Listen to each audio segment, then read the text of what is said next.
On the family trip to a resort, my daughter-in-law humiliated me in the lobby. We canceled the old lady's room. She deserves to sleep in the dumpster. Everyone laughed at me. I just walked to the front desk and showed a golden card. When the manager recognized me, everyone went pale. I'm so glad to have you here. Follow my story to the end and comment what city you're watching me from. That way I can see how far my story has reached. I am 61 years old, and I never imagined that the worst moment of my life would happen in front of strangers in the lobby of a luxury resort. We had been driving for almost 4 hours. My son David was at the wheel, his wife Fiona in the passenger seat, and I was in the back with my 2 grandchildren. I had been waiting for this trip for months. Months. Ever since David casually mentioned on a phone call that they were going to the Mountain Crest Resort for spring break, something in my chest lit up with a hope I should have immediately smothered. Fiona said there was room for me. Well, what she actually said was, "I guess your mother can come if she really wants to," with that tone I knew so well. That tone that turned every invitation into a concession, every gesture into a favor I didn't deserve. But I accepted. Of course, I accepted. During the drive, Fiona complained about the traffic, the heat, the radio station David had chosen. When one of the kids asked if we could stop for a bathroom break, she sighed as if they had asked her to climb a mountain. "It's only 30 more minutes," she said with irritation. David said nothing. He never said anything. I stared out the window trying to get excited, trying to convince myself that this time would be different, that maybe, just maybe, we could be a real family for a few days. The Mountain Crest Resort appeared before us like something out of a magazine. White stone walls, impeccable gardens, a huge fountain at the main entrance. The parking lot was full of expensive cars. Mercedes, BMWs, a few Teslas here and there. David parked our sedan among them, and for a moment, just a moment, I felt like part of something special. We walked into the lobby, and the air conditioning hit me like a blessing after the heat of the car. The place was even more impressive inside. Soaring ceilings, crystal chandeliers, marble floors, so polished you could see your reflection. There were elegant families lining up at the front desk, employees moving with quiet efficiency. The soft murmur of conversations mixed with instrumental background music. I stayed back while David and Fiona approached the counter. The kids ran towards a decorative fountain near the waiting area. I held my small roller bag, suddenly feeling out of place in my simple floral dress and my comfortable shoes.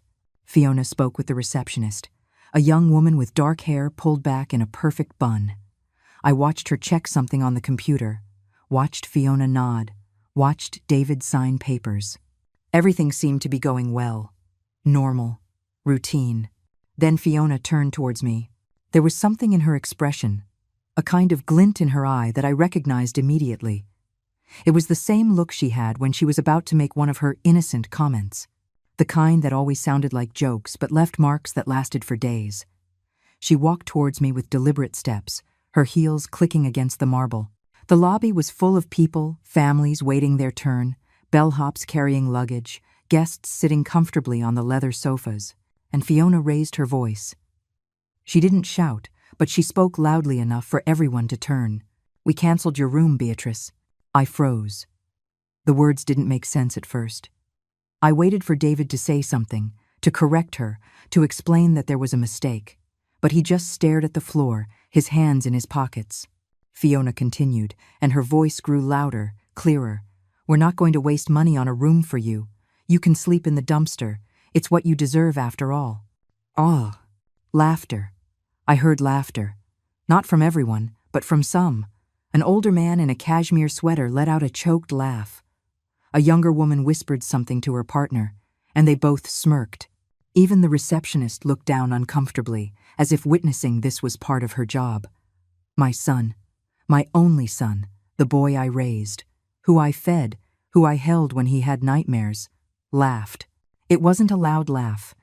It was a nervous, soft chuckle, but I heard it. And that was worse than any roar of laughter.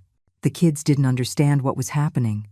The older one, 9 years old, looked at me, confused.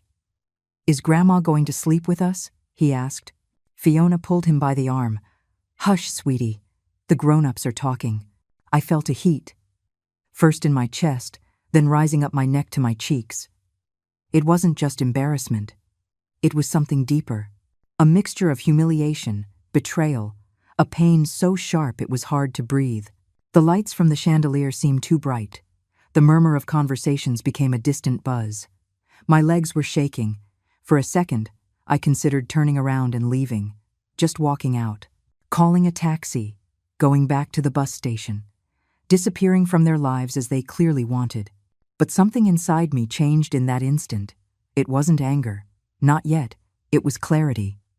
For years I had tolerated Fiona's comments, the small cruelties, the convenient oversights when it came to inviting me to family events, the Christmases where there wasn't room in the car to pick me up, the kids' birthdays where the invitation arrived a day after the event.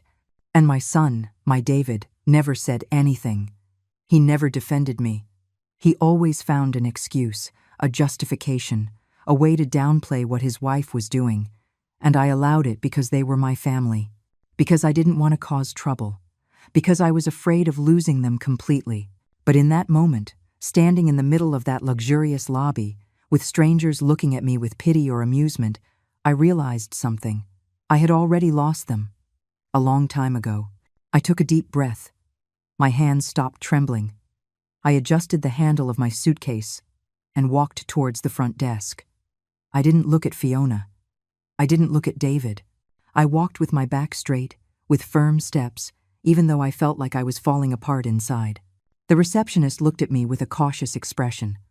"Ma'am, can I help you?" I took a card out of my purse. It wasn't a normal credit card. It was gold, heavy, with a particular gleam under the lobby lights. I placed it on the marble counter without a word. The receptionist picked it up. Her eyes went wide. She looked at the card, then at me, then back at the card. Her fingers trembled slightly as she swiped it through the reader. "Mrs. Whitmore," she whispered. Her face went pale. "We didn't know you would be here. I apologize. We had no record of your arrival." Behind me, the silence was absolute. I could feel the stares fixed on my back.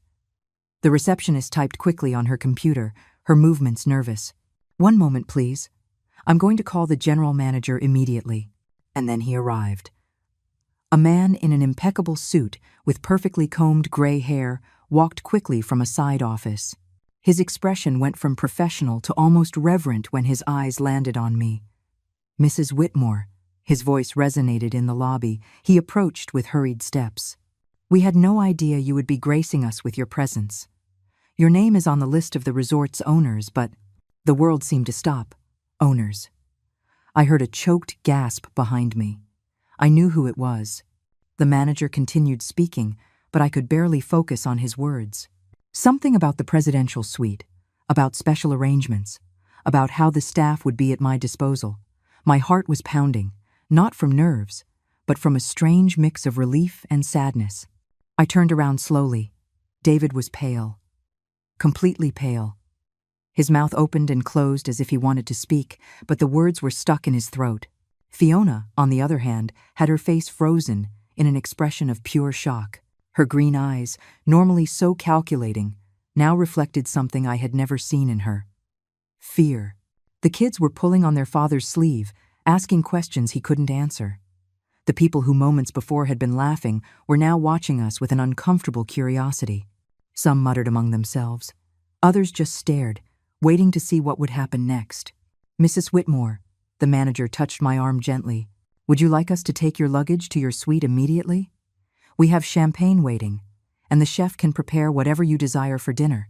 I nodded silently. I still didn't trust my voice. "Perfect. And your companions?" He looked at David and Fiona with a neutral, professional expression, but there was something in his eyes. Recognition. He had witnessed the entire scene. "They have their own reservation," I said finally.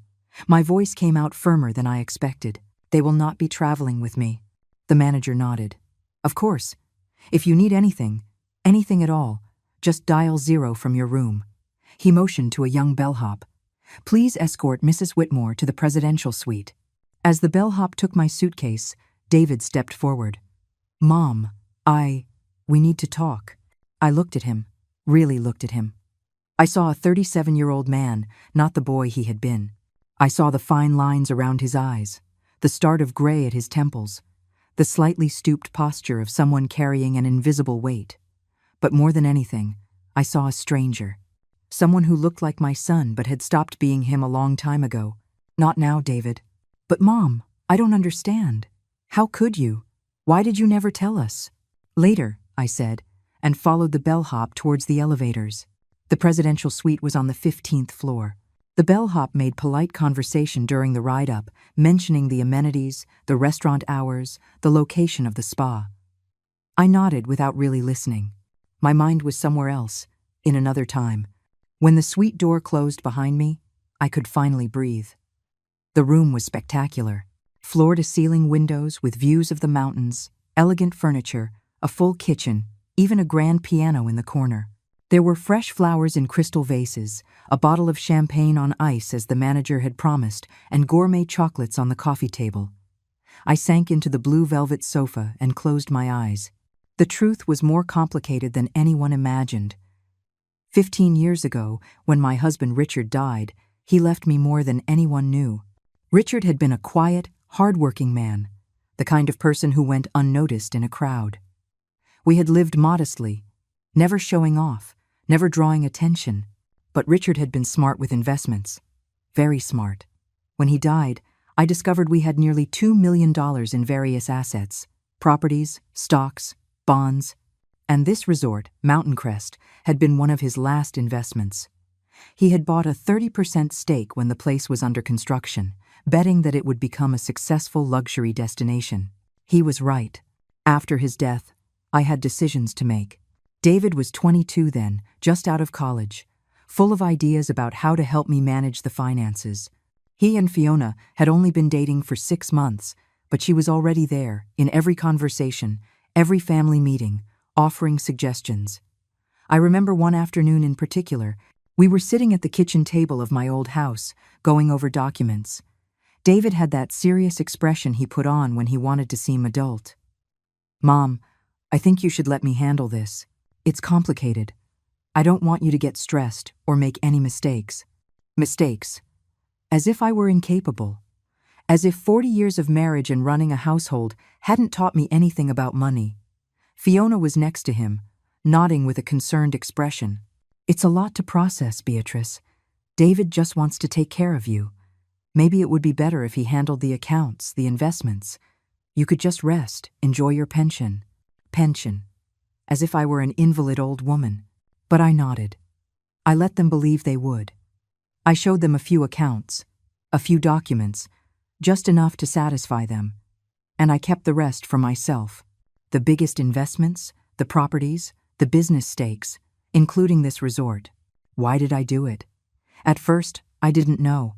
There was something in the way they spoke to me, the way they assumed my incompetence, that made me want to protect what Richard and I had built. Then, as months and then years went by, it became something else. It became a test. I wanted to see who they really were when they thought I had nothing to offer them but my presence. I wanted to know if they loved me as a mother or if they just tolerated me as an obligation. The answer came slowly, painfully. David and Fiona got married a year after Richard's death. They didn't ask for my help with the wedding. Fiona said her parents would handle everything. I assumed it was because they wanted to control the details. Years later, a cousin casually mentioned that Fiona had said it wasn't worth asking Beatrice for money because she was barely scraping by on her pension. My pension, which they assumed was all I had. When the kids were born, I tried to be present. I offered to babysit, to help, to be the grandmother I wanted to be. But there were always excuses. Fiona was busy with her routine. The kids had too many activities. It wasn't a good time for a visit. At Christmas, they would invite me, but always with that tone. "I guess you can come if you don't have other plans." As if it were a favor. As if my presence were a burden they endured out of obligation. And the birthdays. God, the birthdays. David never forgot Fiona's. Flowers, fancy dinners, expensive gifts. My 60th birthday. Last year, it passed without a single call. When I finally called 3 days later, David said, "Sorry, Mom. With work, it completely slipped my mind." Fiona had had her surprise party 2 weeks earlier. 40 guests, live music, a 3-tiered cake. I swallowed the pain, again and again. But somewhere inside me, a part had recorded every slight, every forgotten date, every time they chose to exclude me.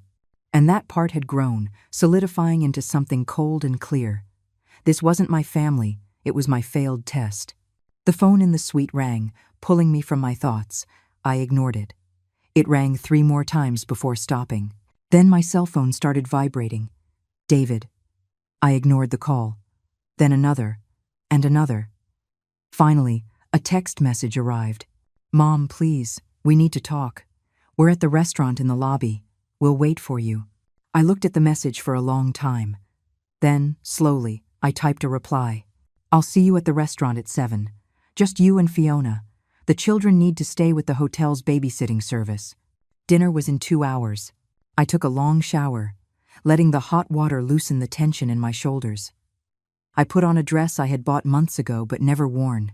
It was elegant, a deep navy blue, with a cut that fit me better than I remembered. I did my hair. I put on a little makeup. When I looked in the mirror, I saw something I hadn't seen in years. I saw a woman who wasn't apologizing for existing. I went down to the restaurant at exactly 7 o'clock. The place was beautiful, with dim lighting, candles on every table, the soft clinking of glasses and silverware. I saw David and Fiona at a corner table. He looked agitated, swirling his wine glass in nervous circles.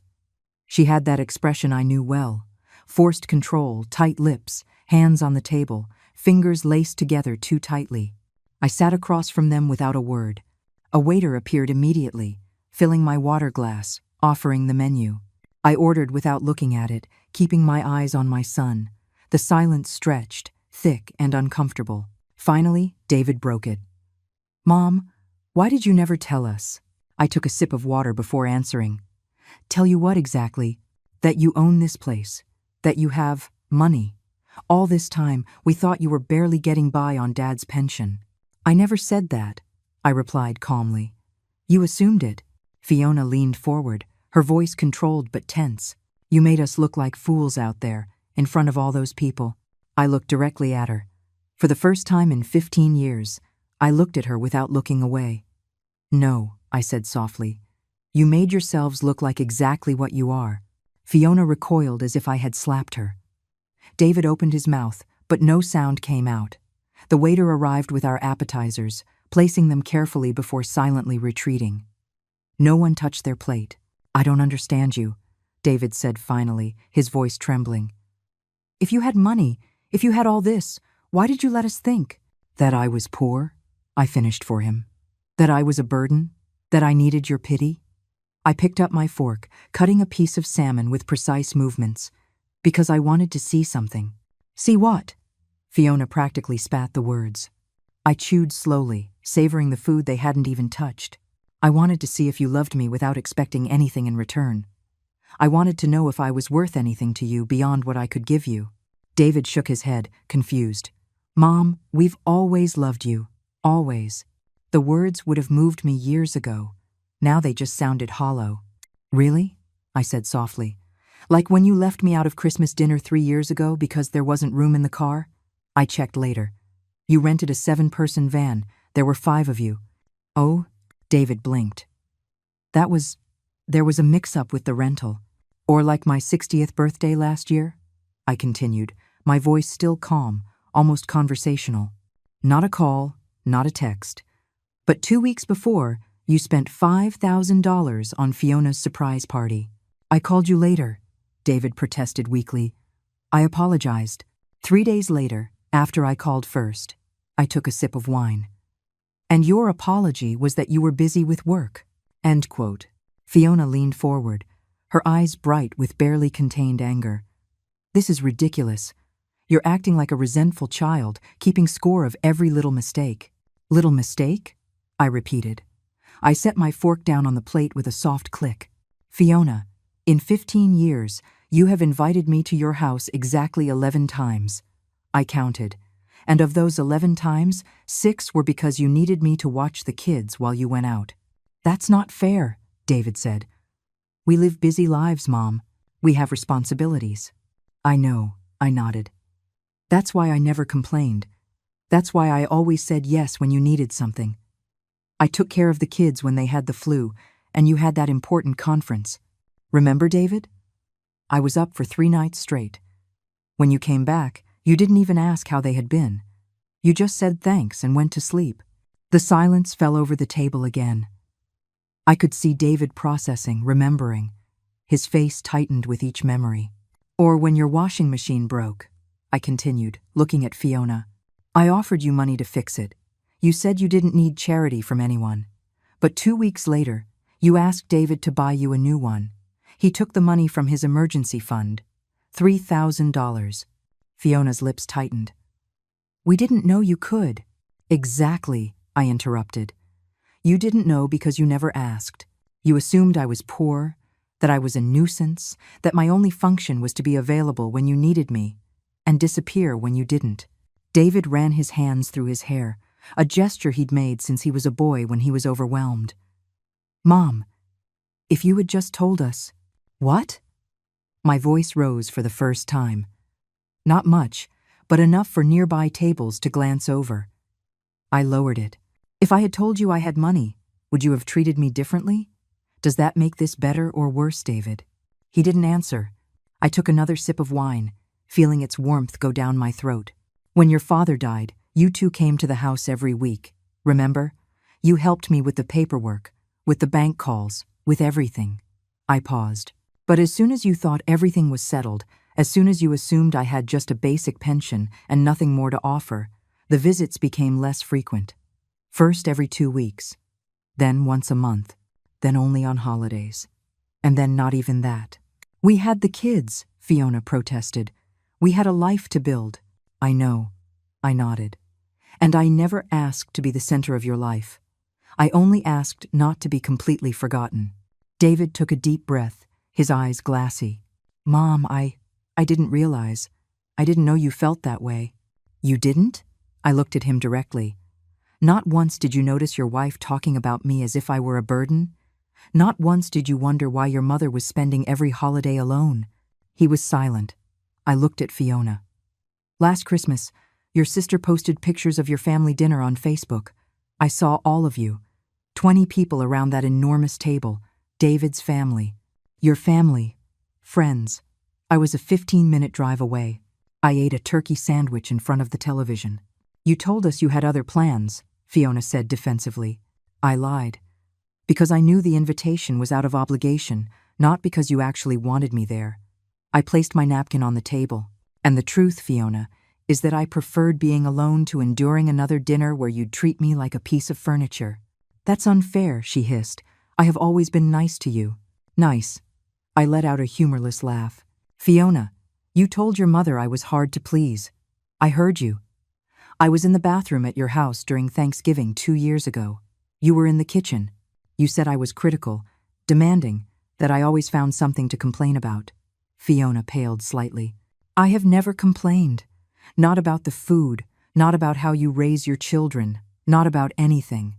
But you needed to paint me as the villain, to justify how you treated me. I stood up from the table. So no, it wasn't me who made you look like fools this afternoon. You did that all by yourselves. Wait. David stood up too. You can't just leave. We have to fix this. There's nothing to fix, David. You showed me who you are. For 15 years. And I finally believe you. So what? Fiona stood, her voice shrill. Are you going to punish us? Disinherit us? Was this all just to humiliate us? I looked at her with a mix of pity and exhaustion. No, Fiona, I'm not going to punish you. I don't need to. You're already living with the consequences of your choices. I'm just refusing to live with them anymore. Mom, please. David reached me, taking my arm. His touch was soft, almost pleading. Give me a chance to fix this. Just tell me what to do. I looked at him. I saw tears in his eyes. I saw genuine regret on his face. But I also saw something else. I saw a 37-year-old man who had just realized his mother had money and that he had wasted years of potential benefits. I don't want you to fix anything, I said softly, pulling my arm free. I just want you to leave me alone. I returned to my suite with a heavy heart but a clear mind. The room phone started ringing 20 minutes later. I unplugged it. My cell phone vibrated constantly with messages. I silenced them all. I poured myself a glass of wine from the minibar and went out onto the balcony. The nighttime view of the mountains was breathtaking. Twinkling lights from distant houses, stars shining in a clear sky, the cool air filling my lungs. For the first time in 15 years, I felt light. The next morning, I went down to the restaurant early. I ordered breakfast, enjoyed fresh coffee, and toast with homemade jam. I read the newspaper an employee politely brought me. It was almost normal, almost peaceful, until David showed up. He looked terrible, puffy eyes, wrinkled clothes, as if he hadn't slept. He sat across from me without asking. "I didn't sleep at all last night," he said. His voice was hoarse. "I was thinking, remembering. And you're right, Mom, about everything. I kept eating my breakfast. Fiona and I fought. Hard. She says you're overreacting, that you're being manipulative. But He ran his hands over his face. I started remembering things. Things I had ignored. Things I let slide because it was easier than confronting Fiona. I took a sip of coffee. And I realized I've been a bad son." His voice broke. "The worst son." "Yes," I said simply. "You have been." He seemed surprised by my direct honesty. "But David," I continued, setting down my cup, "I didn't come here looking for an apology. I didn't come here for you to finally see what you've done. I came because Fiona invited me. And, foolishly, I thought maybe things would be different." "They can be," he said quickly. "We can change. I can change." "Why?" I asked. "Because now you know I have money? Because you realize there might be an inheritance to lose?" "No," he protested, but there was doubt in his eyes. "Because you're my mother. I've always been your mother, David. That didn't change yesterday. What changed was your perception of what I can offer you." He was quiet, unable to deny it. I stood up from the table, leaving enough cash to cover the bill, even though I knew I didn't need to. "I'm going home tomorrow. You two can stay for the rest of the week. It's paid for. Consider it my last gift as a mother." "Last?" His voice trembled. "Mom, you can't be serious." "Completely serious." I slung my purse over my shoulder. "I don't want your money back or your empty apologies. I just want peace. And that peace doesn't include continuing to be treated like a second-class citizen in my own family." I left him sitting there, his head in his hands. But I knew it wasn't over. It's never that simple with family. I spent the rest of the morning at the resort spa. I got a massage, a facial, and sat in the sauna, letting the heat draw out years of accumulated tension. The staff treated me with a deference that would have once made me uncomfortable, but now I simply accepted it. I was an owner of this place. I had invested my money wisely when others assumed I couldn't do anything but cook and clean. I was in the relaxation lounge, wrapped in a soft robe and sipping herbal tea, when one of the spa employees approached with an uncomfortable expression. "Mrs. Whitmore, excuse the interruption. There's a rather insistent lady at the front desk asking for you. She says she's family." I sighed. "Tell her I'm not available." The employee nodded and left. I closed my eyes, trying to reclaim some of the peace I had felt moments before. But 5 minutes later, my cell phone started ringing. It was a local number I didn't recognize. I answered out of pure curiosity. "Hello? Beatrice?" It was Fiona. "Of course." "I'm in the lobby. We need to talk. Now." "I'm busy." "I don't care what you're busy with. Come down immediately, or I'm coming up myself." Something in her tone, that air of authority she had always used with me, sparked something inside me. "If you try to come up to my suite, I will call security." Silence on the other end. Then, in a more controlled but still tense voice, "Please, just 5 minutes." I considered hanging up. But there was something different in her voice. This wasn't the bossy, confident Fiona I knew. There was a hint of desperation. "The sitting area next to the lobby. 5 minutes. Not one more." Handcrete. I dressed without rushing, taking my time. If Fiona was going to demand my presence, she could wait. I went down 15 minutes later.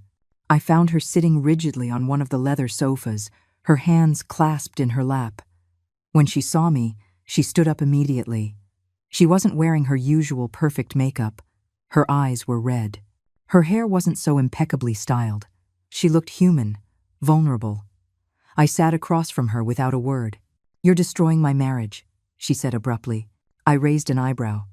"I'm not doing anything. Your marriage is destroying itself." David didn't sleep last night. He was up, looking at old photos, reading old messages. He's realized. She bit her lip. He's realized things. That you manipulated him into pushing me away. That you built a narrative where I was the problem mother-in-law to justify your cruelty. I kept my voice neutral. "Yes, I imagine realizing that must be uncomfortable." And 12. "It wasn't like that," she protested, but without conviction. "I just wanted us to be our own family without interference." Interference. I repeated the word slowly. "Fiona, in 15 years I've seen you maybe 30 times. If that's interference, I don't know what absence is." She wrung her hands. "You're right, I know. I've been horrible to you. But you have to understand, my own mother was controlling, always meddling in my life, in my marriage. When David and I got married, I swore I wouldn't let that happen. So you assumed I would be the same." "Yes," she said it so quietly I barely heard her. "And every time you tried to get closer, I saw it as an invasion, as control. So I pushed you away. And David," she paused, "David let me, because he trusted me, because I made him believe I was doing it for us." It was the most honest confession I had ever heard from her. But it came too late. Far too late. "And now what, Fiona? You've come to apologize because David has finally opened his eyes? Or because you realize there's money you could have been enjoying all these years?" Her face contorted. "It's not about the money, isn't it?" I leaned forward. "Because just yesterday you said you canceled my room. You sent me to the dumpster. Did you do that out of family love?" Tears began to roll down her cheeks. I was angry. God, I don't know. I was annoyed that David insisted you come. Because once again, we had to put up with his mother. And in my head, you were this figure who represented everything I didn't want to be. A meddling, needy, demanding mother-in-law. I was never any of those things. "I know." She sobbed openly now. "I know, and David is throwing it all in my face. He's going over every moment, every excuse I made not to invite you. He yelled at me last night. He told me I'm cruel, that I'm manipulative, that I've become my mother." She covered her face with her hands. "And he's right. Watching Fiona break like this should have given me satisfaction. I should have felt vindicated, but I just felt tired. Fiona, I didn't come here to destroy your marriage. I came because, foolishly, I still had hope. Hope that maybe, just maybe, we could be a family. But what you did yesterday, in front of all those people, only confirmed what I already knew. I am not welcome in your life. And I probably never was." End of tree. "I can change," she said desperately. "I can be better. Just give me a chance." "A chance for what? To pretend you appreciate me? To invite me to awkward dinners where we all pretend the last 15 years didn't happen?" I shook my head. "No, Fiona, I don't want that." "Then what do you want?" Her voice was pleading. "Tell me what to do, and I'll do it. I want you to leave me alone." The words came out colder than I intended. "I want you and David to live your life, raise your children, and forget about me. Because that's what you've been doing anyway. Only now we're making it official." She stood up abruptly. "You can't be serious. The kids need you. David needs you. The children don't know me. And David?" I paused. "David made his choice a long time ago. He chose his comfort over my well-being. He chose your version of reality over the truth. And now that the truth is out, I can't just pretend that doesn't matter." Fiona wiped her tears with the back of her hand. "You're his mother. Mothers are supposed to forgive." "Supposed to?" I looked at her with a mix of disbelief and sadness. "Fiona, I have spent 15 years forgiving every forgotten date, every slight, every small humiliation. Forgiveness isn't infinite. And mine ran out yesterday when you told me I deserved to sleep in a dumpster." End of. She stood there, trembling. Then, in a small voice, she asked, "What are we going to tell the children?" That's not my problem. I stood up. But if you want my advice, tell them the truth. Tell them their grandmother tried to be a part of their lives, but their mother wouldn't let her. And when they finally had a chance to be a real family, you chose to publicly humiliate her. Will that make them hate me? Possibly. But it's better they hate the truth than love a lie. Emser. I started to walk away, but her voice stopped me. Beatrice. I half turned. You're right. About everything. And I'm sorry. I am so sorry for how I treated you. I'm sorry I wasted 15 years. And I'm sorry it's too late to fix it. Her voice broke again. But for what it's worth, I truly am sorry. I looked at her for a long moment. I saw genuine regret in her eyes. I saw a woman facing the consequences of years of casual cruelty. And for a second, just 1 second, I considered giving in. But then I remembered. I remembered every Christmas alone, every forgotten birthday, every poisonous comment disguised as a joke. And I remembered yesterday, standing in that lobby, feeling the humiliation burn my skin while my own family laughed. I know, I said finally, but sorry doesn't undo the damage, and it certainly doesn't rebuild 15 years of broken trust. I left her there, crying on that leather sofa, and went up to my suite.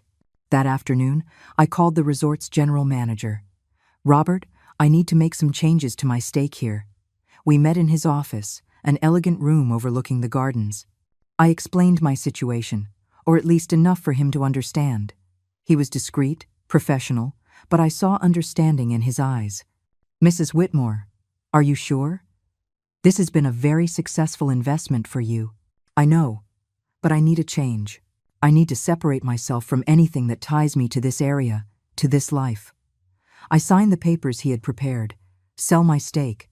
Find another investor. Use the money to establish a trust for my grandchildren, accessible only when they turn 25. But neither David nor Fiona will have access to it. Robert nodded, taking notes. And your suite? Your privileges? They will end tomorrow when I check out. I won't be coming back here. I understand. He paused. If you'll permit me to say so, ma'am, I'm sorry for what happened in the lobby. The staff is appalled at how you were treated. It's not your fault, or the staff's. I stood up. Sometimes family is the most dangerous place to be. I returned to my suite and started packing. I didn't have much. I'd never been one to accumulate things. As I folded my clothes, my cell phone rang. It was David. I hesitated, but finally answered. Yes? Mom. His voice sounded broken. Fiona told me what you two talked about. Please, don't do this. Don't abandon us. I'm not abandoning you, David. You abandoned me years ago.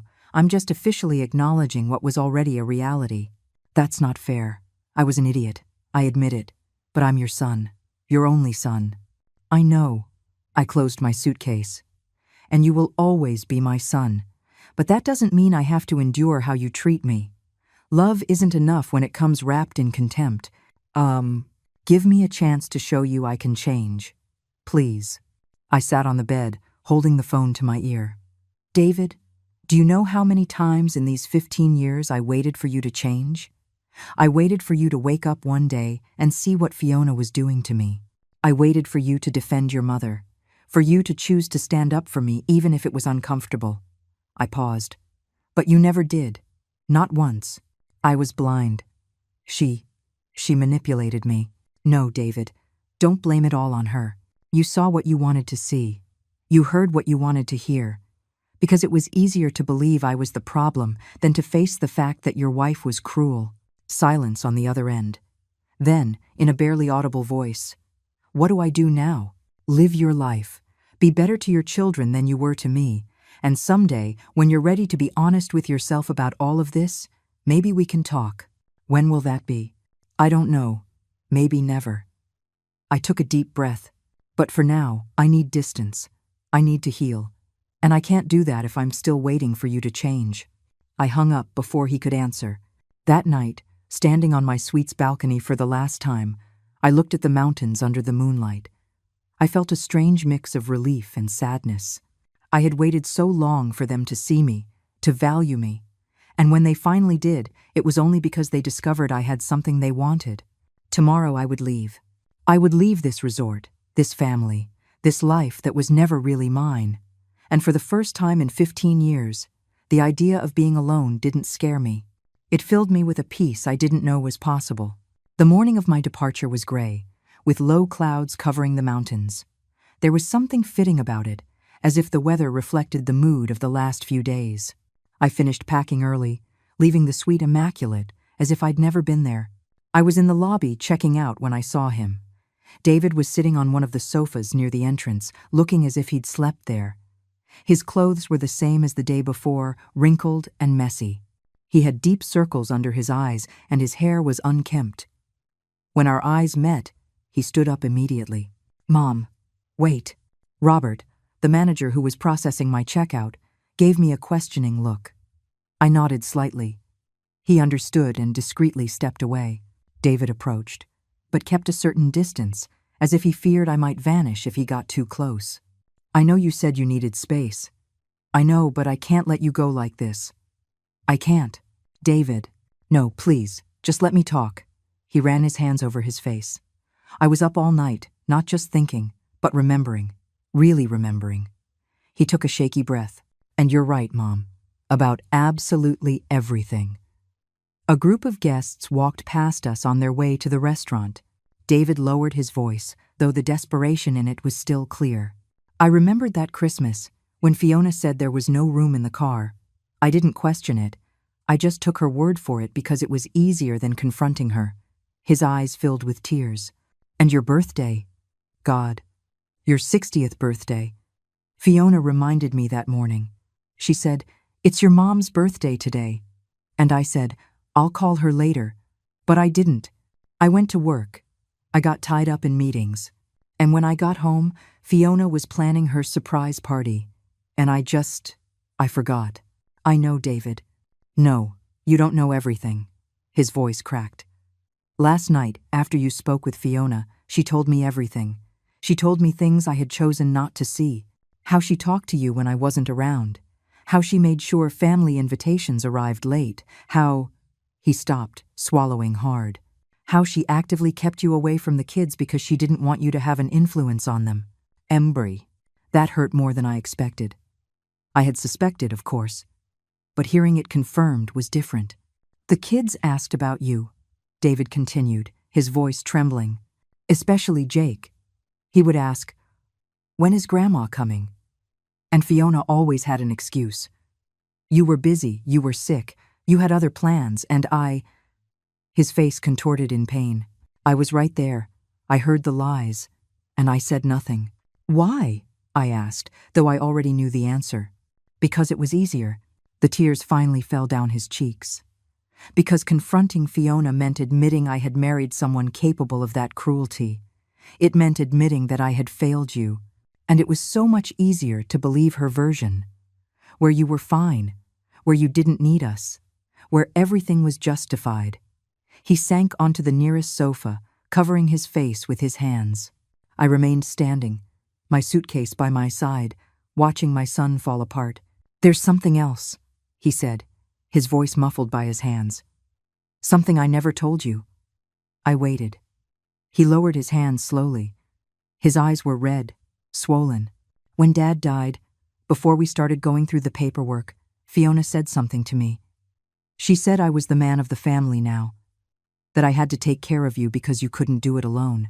That widows your age become dependent, needy. The air seemed to leave my lungs. And I believed her.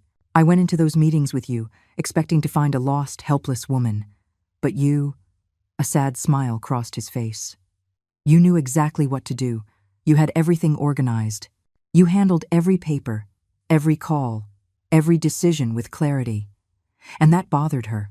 It bothered her that you didn't need us. And you?" He paused for a long time. "I was ashamed. I realized I had underestimated my own mother, that I had believed that without Dad, you would fall apart. And when you didn't, when you showed you were perfectly capable, I didn't know how to process that." He shook his head. "So I let Fiona create a new narrative. One where you were fine, but not so fine that you didn't need us. One where we could visit when it was convenient without feeling guilty. The silence between us was thick, heavy with years of unsaid truths. "David," I said finally, my voice softer than I expected. "Why are you telling me all of this now?" "Because I need you to know that I know exactly what I did. I can't hide behind 'I didn't realize' anymore. I chose. Every time I ignored a call from you, every time I found an excuse not to visit, every time I allowed Fiona to treat you badly, I chose." He stood up, moving closer to me. "And I chose wrong. I chose my comfort over your well-being. I chose my marriage over my mother. And now?" I asked. "Now that you know I have money? Now that you realize there's an inheritance at stake?" "It's not about that." His voice was firm despite his tears. "Last night, before Fiona told me everything, before I processed anything about the money, I looked at old photos. I found one from my college graduation. Dad was there. You were there. And I remembered that day. I remembered how proud you looked, how you hugged me and told me I'd accomplished something incredible." He wiped the tears with the back of his hand. "And then I looked at more recent photos. Jake's elementary school graduation last year. Fiona was there. Her parents were there. My in-laws. But you weren't.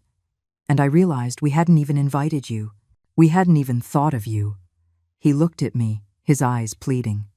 "David, I let my son grow up without knowing his grandmother. I let Fiona turn my children into strangers to you. And it wasn't because of money I didn't know you had. It was because it was easier to keep you at a distance than to deal with the discomfort of including you. I wanted to comfort him. Part of me, the part that had been a mother for 37 years, wanted to hug him and tell him everything would be okay. But another part, the part that had suffered in silence for 15 years, held firm. "I appreciate your honesty," I said calmly. "I really do. But David, acknowledging your mistakes doesn't erase them." "I know." He nodded frantically. "I know, but it has to be a start. There has to be a way to fix this." "Fix it for what? For whom?" I looked him straight in the eye. "So you can feel better about your choices? So you can tell yourself you tried? So I can be a part of my kids' lives? So I can be your mother again?" "I never stopped being your mother, David. It was you who stopped being my son." The words came out harsher than I intended, but they were true. I saw them hit him, saw his face contract in pain. "Then tell me what to do," he begged. "Tell me how to fix 15 years of mistakes. Tell me how to get you back." "You can't." The words were simple, final. "There's no reset button for this, David. There's no series of apologies or gestures that will turn back time." "So what? You're just giving up on me? Writing me off like I wrote you off?" The accusation in his voice surprised me. "I'm not writing you off. I'm setting you free. Both of us. I don't want to be set free. I want my mother." "Do you?" I asked gently. "Or do you want the idea of a mother? The woman who forgives everything, who is available when you need her, who disappears when you don't?" "Because that woman doesn't exist anymore, David. She died yesterday in that lobby when your wife humiliated me and you laughed. I didn't laugh because it was funny. I laughed because I was nervous. Because I didn't know what to do. You could have defended me. You could have stopped Fiona before things went that far. You could have done 1,000 different things. But you chose to laugh." I picked up my suitcase, and that laugh told me everything I needed to know. David blocked my path, desperate. "Please, Mom, not like this. Don't end it like this." "I'm not ending anything. You ended this years ago. I'm just officially acknowledging it. The kids need you. The kids have parents. They have grandparents on Fiona's side. They'll be fine." M. Pruding. "And me?" His voice broke completely. "Will I be okay?" I looked at him. This man who had been my baby, my little boy, my son. I saw the genuine pain in his eyes. I saw the regret. But I also saw years of damage that couldn't be erased with tears. "I don't know, David," I said honestly. "But that's not my responsibility anymore." I moved to step past him, but his voice stopped me one last time. "Is there anything I can do? Anything?" I half turned. "Yes, be better. Not with me. It's too late for that. But be better with your children. Teach them that people are not disposable. That family isn't just a word.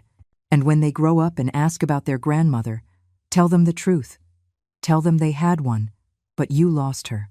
This time, when I walked towards the exit, He didn't stop me. The taxi was waiting. The driver took my suitcase and put it in the trunk. Before getting in, I looked back one last time. David was still in the lobby, motionless, watching me leave. I had imagined this moment in so many different ways. I thought I would feel triumph, vindication, even joy. But I only felt a deep emptiness. Not for what I was leaving behind, but for what I never truly had. I got into the taxi. To the airport, please. As we drove away from the resort, I didn't look back again. There was no reason to. That chapter of my life was over. 6 months later, I woke up in my new home to the sound of seagulls and the smell of salt in the air. The house I'd bought on the Northern California coast was modest compared to what I could afford, but it was perfect. 2 bedrooms, an open kitchen with an ocean view, a small garden where I'd planted herbs and wildflowers. It was mine, completely mine. I made coffee and went out to the deck with a blanket over my shoulders. The sunrise was painting the sky in oranges and pinks, and the waves crashed gently against the rocks below. This morning ritual had become sacred to me. It was the time where I just existed, without expectations, without disappointments, without the weight of being who others needed me to be. The first few months after leaving the resort had been strange. David called me 17 times in the first week. I let them all go to voicemail. I listened to every message, not because I wanted to reply, but because I needed to confirm my decision. Each call was the same: apologies, pleas, promises of change. But the words meant nothing anymore. Words had never been the problem. Eventually, the calls tapered off 1 a week, then 1 every 2 weeks. Now, I occasionally saw his number pop up, but I no longer felt the urge to answer. I had made peace with my decision. The sale of my stake in the resort had been finalized last month. Robert had kept me informed throughout the process. I asked him not to disclose my new address to anyone, and he respected my privacy. The money from the sale, almost $3 million, was divided according to my instructions. 2/3 went into a trust for my grandchildren, accessible when they turned 25. The remaining third I donated to support organizations for older women in situations of family abuse. It was ironic, but also fitting. My phone vibrated on the table next to my coffee. A text from an unknown number. I considered ignoring it, but curiosity won. "Beatrice, it's Margaret, Fiona's mother. I need to talk to you. It's important. Please. Margaret." I hadn't spoken to her since David and Fiona's wedding almost 16 years ago. I hesitated for several minutes before replying. "About what?" The reply was swift. "About my daughter. About what she did to you. Please, give me 5 minutes of your time." I should have said no. I should have blocked the number and continued with my peaceful morning. But something in her message, a desperation I recognized in myself, made me reply, "Call me." The phone rang seconds later. "Beatrice, thank you for answering." Margaret's voice sounded tired, older than I remembered. "I know I have no right to ask you for anything after what Fiona did." "No, you don't," I said simply. "I know, but I need you to know something. I need you to know that Fiona," she learned that behavior from me. She paused, and I heard her shaky breath. "I was a terrible mother-in-law, controlling, critical, always meddling in my son's marriage. And when they finally had enough of me, when they pushed me out of their lives, I became filled with bitterness." I said nothing, waiting for her to continue. "Fiona saw all of that. She saw how my meddling destroyed my relationship with my son. And when she married David, she swore she would never let her mother-in-law do the same thing, except," her voice broke, "except you were never like me. You never meddled. And yet, she treated you as if you had." Why are you telling me this, Margaret?" "Because 2 weeks ago, Fiona came to see me. It was the first time we'd spoken in months. And she said something that broke my heart. She said, 'I became you, Mom. I did exactly what I swore I would never do. I became you.' I closed my eyes, feeling a sadness I didn't expect. Not for Fiona, but for the cycle, for how damage repeats itself, one generation to the next. Margaret, I appreciate you calling, but this doesn't change anything." "I know." Her voice was barely a whisper. "I'm not calling to ask you to forgive Fiona. I'm calling because I need someone to know that I'm sorry. I planted the seeds of her behavior. And you paid the price. Not just me, I said softly. David did too. The children did. And Fiona herself. Yes. There was a long silence. Is there anything I can do? Anything at all? Yes. I surprised myself by answering. Break the cycle with your other grandchildren. If Fiona lets you near them, be different. Be the grandmother I was never allowed to be. I heard a sob on the other end of the line. I will. I promise you. We hung up shortly after. I sat on my deck, watching the ocean, processing the conversation. Margaret was right about one thing. Fiona had learned her behavior, but she had also chosen to repeat it. And that choice? That was entirely her own. 2 weeks later, I received a package in the mail. There was no return address, but I recognized the handwriting on the address. It was from David. Inside was a small box and a letter. I opened the letter first, my hands trembling slightly. Mom, I don't expect you to answer this. I don't expect you to read past the first line.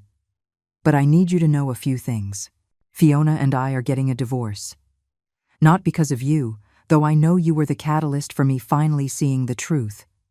We're divorcing because we built a marriage on lies and manipulation. And neither of us can live like that anymore. The kids are confused. Jake asks about you constantly. Lily is too young to understand, but she feels the absence. I've been telling them about you, not the version Fiona created, but the truth. I tell them how you took care of me when I was a boy. How you sacrificed so much for Dad and me. How you were strong when the world expected you to crumble. And I've told them how I failed you. The box contains something of Dad's. I found it among his things when I finally forced myself to go through the last boxes. It's a journal he kept. He talks a lot about you in it, about how much he admired you, about how you were his favorite person in the world. There's one entry in particular that's bookmarked. It's from the day he died. He wrote it that morning, before his heart attack. It says, "If anything happens to me, I know Beatrice will be fine. She's the strongest person I know. But I hope David sees it too. I hope he takes care of her in the way she deserves, not in the way he thinks she needs." I read it and cried for 3 days straight. Because Dad knew you, he saw you, and I never did. I'm not sending this to get your forgiveness. I'm sending it because you deserve to know that Dad loved you exactly as you were, and that I, eventually, learned to see what he always saw. Be happy, Mom. Be everything you were never able to be when you were trying to be a part of our family. With love and eternal regret, David. I held the letter with trembling hands. Silent tears rolled down my cheeks as I opened the box. Inside was Richard's journal, worn leather, with page markers sticking out. I opened it to the page David had indicated. Richard's handwriting, familiar and missed, filled the page. I read his words about me, about our life together, about his faith in my strength, and at the end, that line about David, that hope that was never fulfilled. I closed the journal and held it to my chest, looking out at the ocean. Richard had known me. He had truly seen me, and in a way, that had to be enough. I put the journal on my nightstand, where I could see it every morning, but I didn't answer David's letter, not because I was angry, but because there was nothing left to say. He had done his processing, had come to his conclusions, and I was at peace with mine. The months continued to pass. Winter came, bringing storms that made the ocean roar. Spring followed, with wildflowers covering the cliffs. And slowly, I built a life that was entirely my own. I met other women in town, widows, divorcees, some who had never married. We formed a group that met on Thursdays for dinner to share stories. They weren't my blood family, but they felt more like family than the people I shared DNA with. One summer afternoon, I was in the garden when my phone rang. It was a local number I didn't recognize. "Hello? Mrs. Whitmore, this is Jennifer from the Harbor Cafe. You have a visitor asking for you. He says he's your grandson." My heart stopped. My grandson? Yes, a young boy, 9 or 10. He's with his father. They're asking if you can meet them here. Jake and David. Part of me wanted to say no. I wanted to protect the peace I had built. But another part, a smaller but insistent part, was curious. "Tell them I'll be there in 20 minutes. End of chapter. I changed into more presentable clothes, brushed my hair, took a deep breath. The cafe was only a 10-minute walk from my house, but I took a longer route, needing time to prepare. When I arrived, I saw them immediately. David was at a table by the window, looking thin and tired. Next to him was Jake, now clearly 10 years old, with his father's dark hair and my eyes. Jake saw me first. He stood up immediately but didn't run to me. Instead, he waited, as if unsure of his reception. I approached slowly. David stood too, hands in his pockets, looking awkward. "Hi, Mom," he said softly. "David." I nodded. Then I looked at Jake. "Hello, Jake." "Hi, Grandma." His voice was shy, uncertain. We sat down. A waitress came, and I ordered coffee for David and me, hot chocolate for Jake. No one spoke for a long moment. Finally, Jake broke the silence. "Dad says we didn't see you for a long time because he made mistakes." I looked at David. He nodded slightly, encouraging me to answer. "Yes," I said carefully. "That's true. And he says you didn't want to see us because we hurt you. That's also true." Jake looked down at his hot chocolate. I'm sorry I didn't get to know you better." My chest tightened. "Jake, sweetie, none of this was your fault. None of it. Dad says you own hotels, and you're really smart. I was part owner of a resort. Not anymore." "Why not?" I glanced at David, then back to Jake. "Because I needed a fresh start." Jake nodded, as if he understood, though he probably didn't. He drank his hot chocolate in silence. David finally spoke. "I didn't come to ask for anything, Mom. I came because Jake deserves to know his grandmother, and because—" He paused, choosing his words carefully. "Because I wanted you to see that I'm trying to be better, trying to teach Jake what I didn't learn until it was too late." "How did you find me?" "Robert." I begged him. I told him it wasn't for me. It was for Jake. He eventually gave me the name of the town. The rest was easy. It's a small town. I should have been angry with Robert for giving away my location, but I wasn't. "What do you want, David?" "Nothing."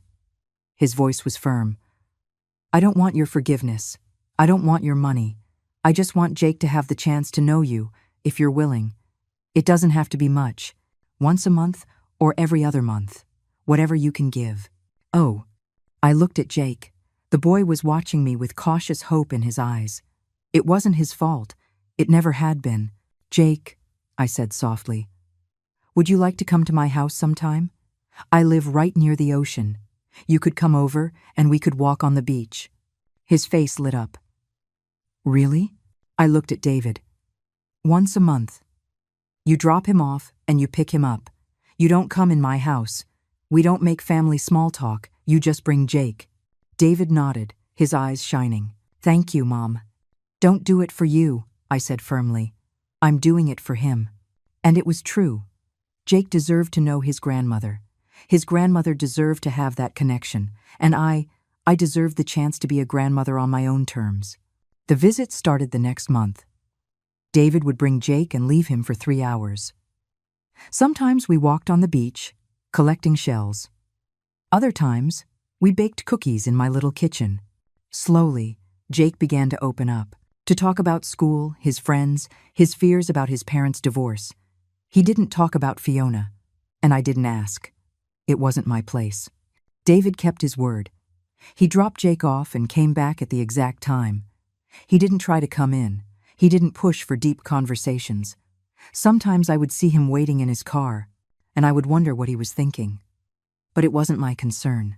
6 months after that first visit, Jake and I were sitting on my deck, eating sandwiches, when he said, "Dad says you're the strongest person he knows." "Does he?" "Yeah. He says you were strong, even when nobody noticed. He says that's what being strong really means." I felt a lump in my throat. "Your dad is wiser than he used to be. He says he wishes he was like that sooner." Jake looked at me with serious eyes. "He says he lost you because of his own fault, and that it's the biggest mistake of his life." I didn't know what to say to that. Jake continued. "But he also says the best thing he can do now is make sure I don't make the same mistakes, that I know how to value people while they're still here." I looked out at the ocean, blinking back tears. Your dad is right about that. That evening, after David picked Jake up, I sat on my deck with a glass of wine. My phone was on the table beside me, and for the first time in nearly a year, I considered calling David. Not to forgive him, not to rebuild what was broken, but to tell him that I saw him trying, that I saw his efforts, even if they didn't change the past. But instead I sent a simple text. "Jake is a good kid, you're raising him well." The reply came minutes later. "Thanks, Mom, that means more than you know." I didn't reply. There was no need. The months turned into a year. Jake kept coming, and we slowly built our own relationship. It wasn't perfect, but it was real. It was honest. And it was on my terms. David never asked for more than I was willing to give. Lily, his younger daughter, was now 7, and sometimes came with Jake. She was shyer, more cautious, but sweet too. I told them stories about their grandfather Richard. I taught them how to cook recipes he loved. I showed them pictures of when David was a boy.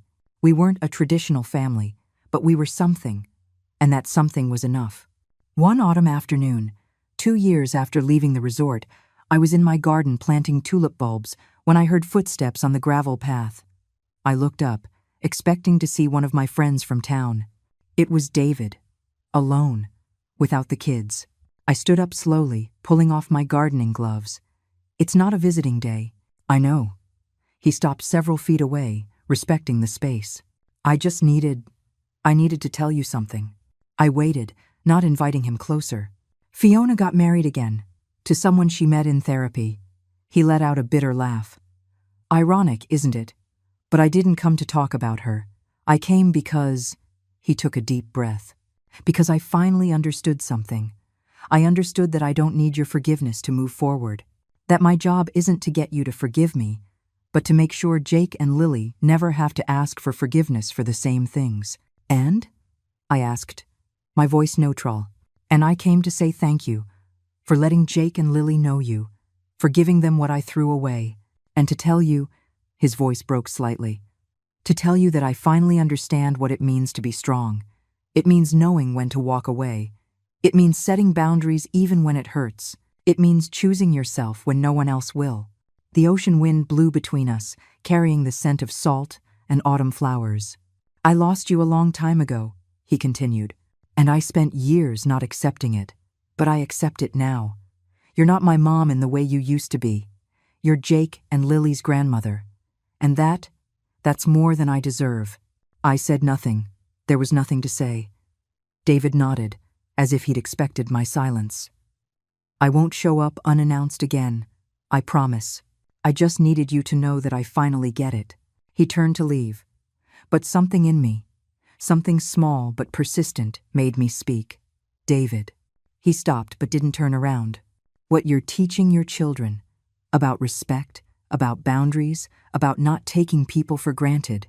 I paused. "Your father would be proud of that." I saw his shoulders tense, then shake slightly. He gave one sharp nod and kept walking without looking back. I stayed in my garden as the sun began to sink toward the horizon. I didn't feel triumph at my words. I didn't feel vindication. I just felt a kind of quiet closure. David would never be my son in the way he once was. That relationship died in the lobby of that resort, but he was learning to be a better father. And his children, my grandchildren, were learning lessons he learned far too late. That night, I sat on my deck with Richard's journal. I had been reading it bit by bit, savoring each entry like a precious gift. I came to a page near the end, dated just a week before his death. Beatrice asked me today if I had any regrets. I told her no. But the truth is, I do regret one thing: not telling her more often how extraordinary she is. Not for what she does for me or for David, but for who she is. Strong when the world expects weakness. Gentle when the world offers cruelty. She is my favorite person, and I hope when I'm gone, she remembers that. I hope she finds a happiness that doesn't depend on sacrificing herself for others. I closed the journal, silent tears rolling down my cheeks. Richard had known me, had seen me completely, and had wished for exactly what I finally had: happiness on my own terms. I looked out at the ocean, dark under the night sky but lit by the moon. The waves kept crashing with their eternal rhythm, indifferent to human drama, to broken families, to hearts healed and hurt. My phone vibrated. A text from Jake. "Grandma," Dad says, "I can have a sleepover next month if you want. Do you? We could look at the stars from your deck." I smiled, typing my reply. "I'd love that, sweetie. Bring your sleeping bag." This was my life now. Not the one I had imagined as a young woman. Not the one I had hoped for when David was born.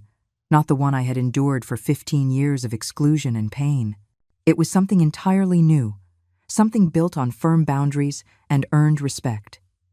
Something where I chose who entered my space and how. Something where my peace was the priority. I had lost a family, but I had gained something more valuable. I had gained myself. Years of waiting to be seen, to be valued, to be loved for who I was instead of what I could give, were over. I no longer waited for anything from anyone, and paradoxically, that had given me everything. The ocean roared softly in the distance. The stars began to appear one by one in the darkening sky.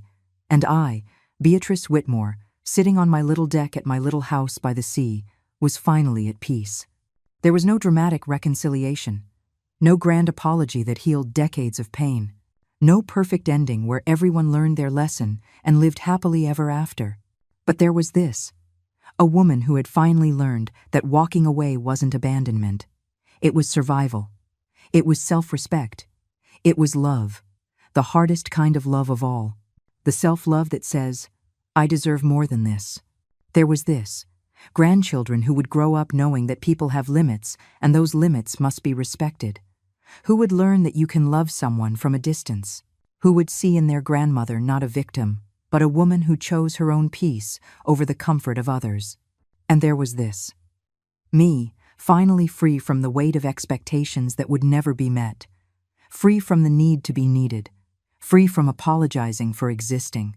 Freedom, I discovered, doesn't always arrive with a fanfare. Sometimes it arrives quietly, in a house by the sea, on a deck under the stars. It arrives when you finally let go of what was never yours to hold. The responsibility for the happiness of others at the cost of your own. I took the last sip of my wine and looked toward the future. I didn't know what it would bring. Maybe Jake and Lily would keep visiting. Maybe the relationship with David would remain distant but respectful. Maybe someday, years from now, we might find something like forgiveness. Or maybe not. And that was okay too, because I had learned the most important lesson of all. I didn't need their closure to have my peace. I didn't need their regret to move on. I didn't need anything from them at all. All I needed was this. The sound of the ocean, the star-filled sky, and the absolute certainty that I had made the right choice. I had chosen myself. And that choice, that simple but revolutionary choice, had changed everything. The night deepened, and I sat for a little while longer, savoring the stillness, the solitude that no longer felt like abandonment, but like a sanctuary. Finally, when the ocean chill grew too strong, I went inside my house. I locked the door behind me, not to keep anything out, but to keep something in. My peace, my space, my life, rebuilt from the ground up. And for the first time in more years than I could count, I went to sleep without a weight on my chest, without unanswered questions, without hopes that would hurt me. Just the deep, quiet satisfaction of a woman who had finally found her way home, to her real home, to herself.